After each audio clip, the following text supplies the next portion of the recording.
What would it take to arouse your life, to experience more connection, more pleasure, more realness, in and outside of the bedroom?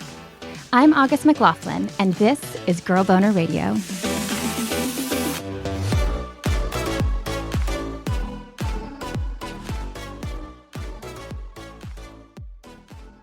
Squirting out, stuck inside, our vaginas that is, and mind games.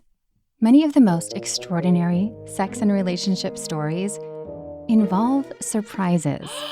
The wonderful, the slightly uncomfortable. Oh my God. The WTF is even happening right now. Wait, what? All kinds.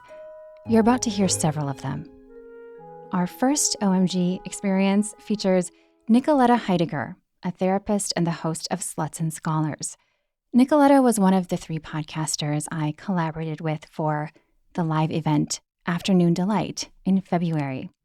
On stage in an intimate theater space, holding some 60-plus people, we talked about the time she discovered she could squirt. During COVID, I had a lot more time. I didn't think I was somebody who could squirt, and I just practiced. And no, I was by myself, and I just got really into it, gave myself enough time, and that was sort of the main context, but I'm happy to share more. Please. So were you intentionally trying to squirt? That was the goal. I think more my quote unquote goal was just like pushing the pleasure capacity. And so like after I had the first orgasmic experience, I was just like, I wonder what else there is. And so I just sort of kept exploring, kept getting creative, kept going. So I wasn't like, I'm going to do this, which works sometimes, but for a lot of people that pressure isn't the vibe. And so it was more like I didn't have anything else to do. I had a lot of time. I had just gotten some new, I think, pleasure tools from one of my podcast sponsors. And I was just like, let's see what happens. And so after the first sort of orgasmic experience, I just sort of kept going and definitely just got into this sort of like animalistic place where it was just, I felt like so in my body and I was just so impressed with myself, but also a little bit surprised. And also I felt so connected to myself because it was like, I just gave myself no time limits and it was awesome. Yeah, it's incredible how emotional that can feel. I think especially it's wonderful with a partner or partners too, but there's something really incredible and profound about that experience with only yourself. What did that experience teach you, and did it impact or affect any future sex experiences? Just that there's always more to learn. Like I'm in this field and we learn about, teach about sex all the time, but there's still new stuff I'm figuring out about myself, about my body, about what I like, and just being open to that, staying with like a curious mind, and also knowing that we can increase some people call it your positive affect tolerance. Other people call it your nourishment barrier, which is basically like your ability to take in nice things. So whether that's receiving compliments, receiving pleasure, receiving help, a lot of us have like a low bar for that, whether it's like we don't feel like we deserve it, or maybe when we've had pleasurable experiences in the past, someone's used it against us, or we've been told we like can't or shouldn't, or it's shameful to have or want more. And so for me, it also taught me that like I have more capacity for a pleasurable life, or like an orgasmic life. I think it also taught me that like the best pleasure experience is just like unhindered by what I'm supposed to look like or sound like. I was like growling. I was like in weird, like 10 different positions and different, I needed more hands, but it was just very like primal and in my body. And that was the best. Like I wasn't in my head at all. I needed to build. I needed to give myself more time. I needed to like take myself on this nice date. I needed to not feel pressured. A lot of us don't give ourselves the amount of time to get there. We think like something's wrong, but I really just gave myself permission to have all the time. That is so beautiful. Wow. Thank you for sharing that.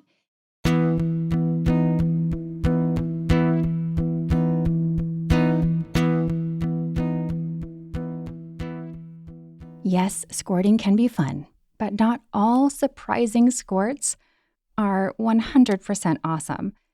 Take it from Lala, host of Lala's Bedtime Tales. When she and I spoke about multiple orgasms a few months ago, she took some time to share this eye-opening experience with me too. I was giving head to this guy in a Sears dressing room, and A Sears dressing room? That is amazing. that is insane. Like, why? We met up at a Starbucks and then we hooked up he was like, no one comes into Sears. And I was just like, okay. And so I was giving him head and he was like, can I do a money shot on you? And at the time I was like, what's a money shot? He had gotten the idea from porn. Porn, like any erotic content, can be great, but it's an entertaining tool, not an educational thing. This guy hadn't learned that, though. He told her what he meant by money shot. Oh, we're like, I come on your face. I'm like, okay, sure. And he comes and it just shoots straight in my eye. And I have to like run out. Yes, I run out trying to find a restroom because my eye is just bloodshot. I'm like, oh my gosh, am I dying? And I like take out the contacts and I go meet my friend and he's gay and he's like, oh my gosh, I've had someone come in my eye too. He says, don't put those contacts back in. And I'm like, I would never put those contacts back in. Like, crazy worst experience. So I learned what a money shot is, and I learned that if someone wants to come on my face, I'm okay with it, but just close my eyes. Yeah, put on some sunglasses or something. Yes.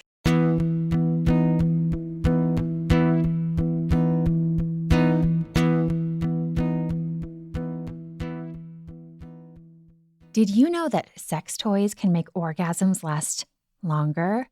They also make big O's more likely if you've struggled in that department. Whether you use a toy alone or with a partner, I highly recommend having at least one that you love. If you want to stock up on toys or your favorite lube, or get a really fancy designer one, you can get free, always discreet shipping on orders over $75 at The Pleasure Chest. Simply head to thepleasurechest.com and search by category for vibrators, strap-ons, kink accessories, toys for couples, and more. Basically, you can build your own pleasure chest by shopping at thepleasurechest.com.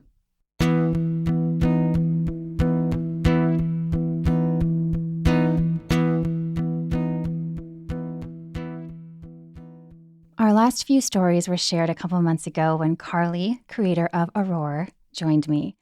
After discussing her spicy research and sex with 2 French men in one day for an episode released last month, my friend and colleague Makenzie Mizell joined us to talk about a few of our own wild sex and relationship experiences, like the time something got stuck inside Mac's body, and then something else came out. Makenzie had been seeing this guy, a fellow musician, for a while, and when this happened, they were getting busy in his basement. We play music together. He's in a bunch of different bands and things. And so we were in like essentially a little rehearsal space downstairs. And there's a couch in there. And the floor was already littered in used condoms. Who knows how many we had gone through. And we were having a great time. We were on the couch. It is a small couch for 2 people. So we were essentially having spooning sex. And what I have now realized and going to take note of in the future is that if you're having sex and then that intensity changes and it kind of turns to cuddle sex for a minute, like probably when penis gets going again, make sure that when it relaxed a little, you didn't lose the condom in the process, which is what we did. We had sex. We had a lovely time. He goes to take the condom off and we're like, uh-oh, she's MIA. Wait, so it was up there? Yeah, it got lost somewhere in me. I didn't feel it, but after a very quick search of the couch, we were like, there's not really anywhere else it could. I mean, I might as well just go spelunking. It seems like that's where it is. So did you spelunk? So I did spelunk, and we are very comfortable with each other. And I was like, hey, listen, like, you know, I know from sometimes struggling with my cup that getting in sort of a like sumo squat position can really help me get the leverage to get all the way up in there. And so I'm squatted on the floor on this like cement floor, and reaching and trying. And then I'm like, well, when I need to get my cup out and I can't get it out, I do this thing that I learned online called the poop flex. You just push down with those muscles and then it'll push the cup down to meet you. But instead, I just like ripped the biggest fart that anyone has ever ripped. And the condom stayed in? Or did it fart out?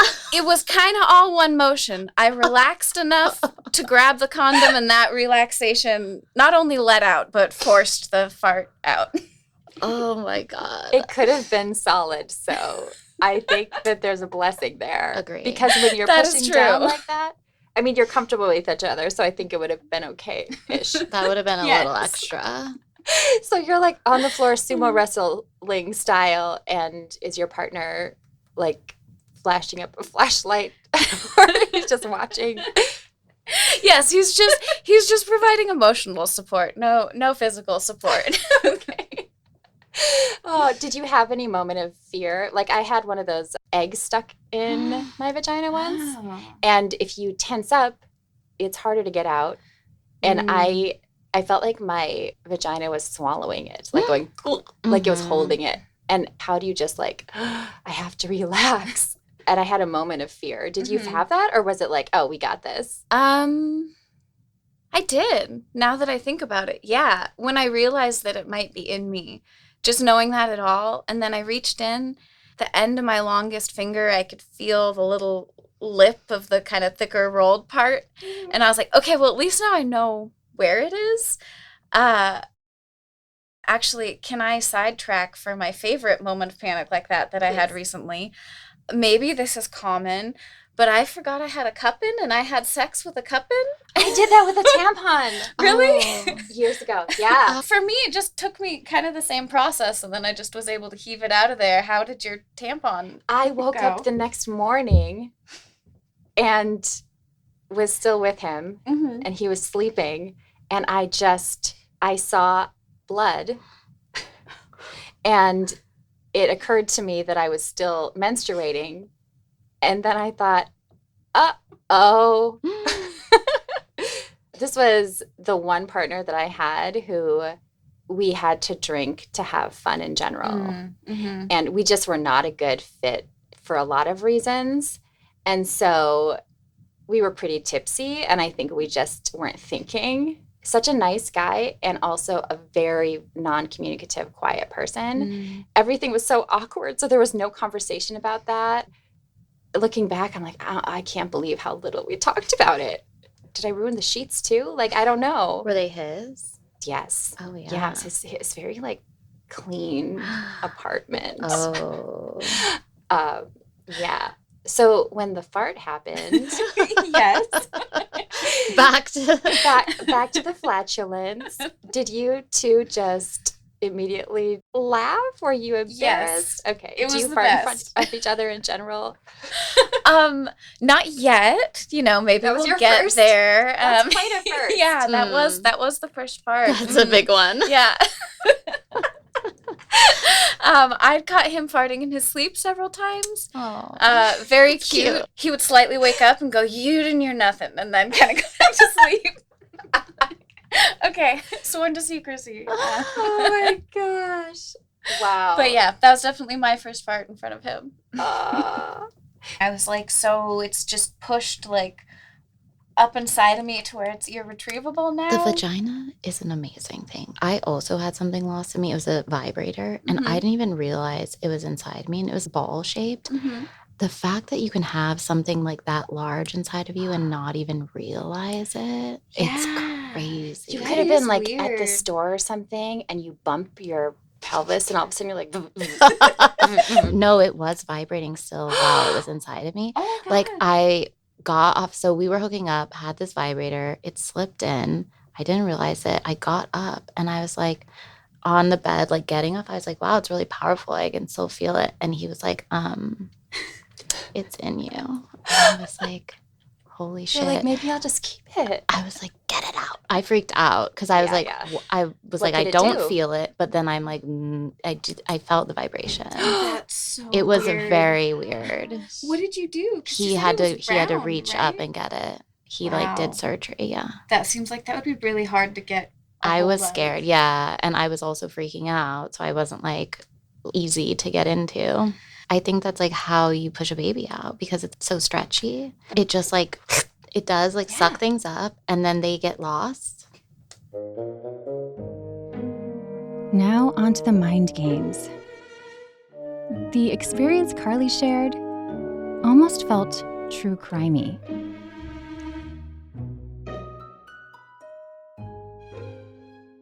I dated this guy and he was really bad to me. He was like super fuckboy-esque. Like we'd have great sex and then he'd like make a date with me and then he would disappear. And I would always be like deleting his number, blocking him on social media, and he would always find some weird way to get in touch with me. Like he fucking LinkedIn messaged me once, okay? And it was like, I'm trying to get away from you, leave me alone. But he wouldn't like be what I wanted him to be either. And finally, like a year went by with no contact. And then it was a snowstorm. And late at night, he messaged me on Facebook because like you could still Facebook message people if you're not like friends with them. We started talking again and he was like, I'm sorry for the way I treated you. I've been thinking about you so much and I want to be with you for real. And I was like, oh my God, I can't believe this is happening. I'm not going to give in that easy because like, I don't believe him. Like, I don't trust this guy and I'm going to put him through what he put me through. So for 2 weeks, I would like say that I was going to meet up with him and then not or cancel last minute, just like fuck with him. Then he died. Suddenly. Whoa. And it was so crazy because the way I found out was like I sent some stupid, inane message and I got a response from his girlfriend. And she was like, this person died last night. And I was like, this must be him fucking with me. Oh, gosh. So I proceeded to be like, oh, haha, like making jokes. Meanwhile, this person was like, I've actually never heard of you. How did you know him? And I was like, I've never heard of you either. I thought that it was him just like playing this big prank on me. And then the next day I went into work and I had this like weird feeling because the end of the conversation was kind of strange and it didn't leave me satisfied. And I told my boss what happened. She was very cool. And she did some sleuthing and like found the company he worked for, their Twitter, being like, RIP, this person. And I was like, it was wild. Because it was like this person that I like loved, but also who had hurt me so much and I kind of hated. And it was like this weird grief that was mixed with relief in some way. And just like impossible to really process because we had never had like real closure. And then I found out he has this girlfriend and this whole other life that he was not being honest about. And what does she know now? Yeah. Because she like was in his text on his phone. Oh, weird. And then I went to the funeral and I signed the funeral book, Catherine Mertoy, which is the character of Sarah Michelle Gellar in Cruel Intentions, because that's how I felt. I felt like I was in Cruel Intentions. Why are you the coolest person? I am crazy. Wow. It was really weird. It just shows you too how one person can be connected to so many different people and you just never know when something does happen. Mm-hmm. A lot of things come out. Yeah. Oh, yeah. I mean, for her, I can't imagine what it was like to, in the same day, lose the person you're with and like find that they had, probably I wasn't the only person he was having like a secret relationship with. Right. I'm sure it was his whole personality. I'm sure he Yeah. always had a few. Probably. And if she was in his phone, then she could see everything. Oh, yeah. That has to be, like you said, just like double devastation. Yeah. Well, now I feel like I have to share my true crime story. Oh, Yes. Yep, I had to share one too, a recent one. So a few weeks ago, my partner had an opportunity to bring electronics to a place to be recycled at work. They were doing a big like recycle your old stuff thing. And so he found a bunch of our old phones, old cords, and there was this tape recorder. And so he's like, oh, this has to be August. He did not donate that because he's like, I don't know what's on it. He gave it to me and I was like, oh yeah, I recognized it. Later the same day, I just thought, oh, this might be the recorder that has like one of my favorite, I did an interview with an author I really admire years ago, and I lost the tape. And so I thought, oh my gosh, this could be on here. This could be exciting. So I hit play, and at first I hear this woman's voice. Then it kind of sounded like, I was like, am I listening to like a police tape? I could get a sense of some violence happening and a scared woman. And I was like, wait, whose recorder is this? What happened? How old is this? And does this woman need help? Just all these questions are in my mind. I turned white. I went out into the garage where my partner was. And he was like, oh my gosh, what happened? I said, you have to listen to this. I think we have like evidence or something. I don't know what this is. And so I hit play again. And then we hear her say something about a gun. I'm starting to tremble. And I had this feeling of like, do I know this person? And then it sounded like something was about to happen. There was a male voice too. My impression at that moment was, okay, now this sounds like a tape where you're recording evidence, like someone who's maybe being abused and they have the recorder in their purse and they're trying to catch the guy or something. But then there's this gun. I'm like, are we going to hear someone get murdered? Like, what is this? And so my partner takes the recorder and he puts it closer to his ear. And then he like smiles and he goes, scene. And I was like, scene what? What did you scene? And he's like, no, scene. It was an acting scene.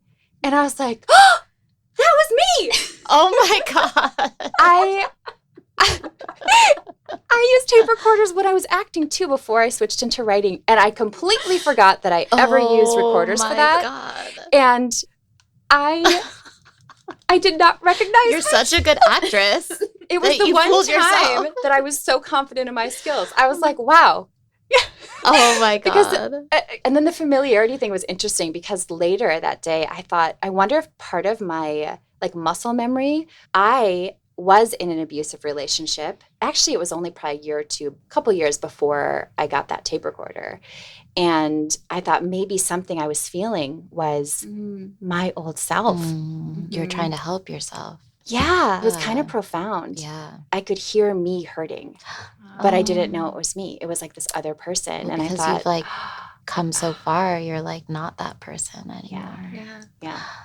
I felt like I may need to write about that someday because it went deep. I mean, first we just laughed our heads off, but then it went deep. Yeah. Wow. The end. Wow, that was crazy. Oh my gosh, we covered a lot today. Damn. This was so fun. Yes, it was. Let's do it every day. Can we do it again when you come back? Is this what it's like to just make podcasts? It sure can be, especially with awesome folks like the ones you heard from today. Learn more about all of them and get access to Afternoon Delight at the links in the show notes. Afternoon Delight also features Dr. Tara Suanyachi-Chaiporn, a professor and host of Love Bites with Dr. Tara, and Dr. Nazanin Moali, a therapist and the host of the Sexology podcast. Among other fun, you'll hear us all perform some dirty talk, as directed by Dr. Tara, and some responses from listeners of our shows, some real experiences. You might even hear an orgasm or fantasy story that you submitted anonymously.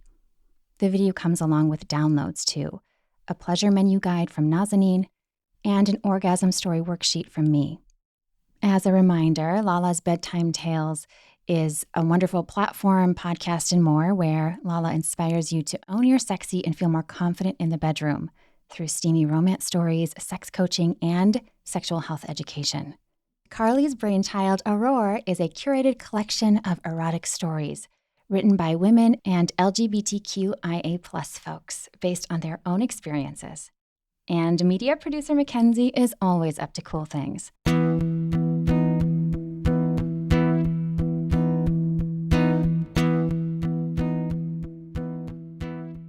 If you're enjoying Girl Boner Radio, I would so appreciate a rating and review, and if you would tell your friends about it. Thank you so much for listening.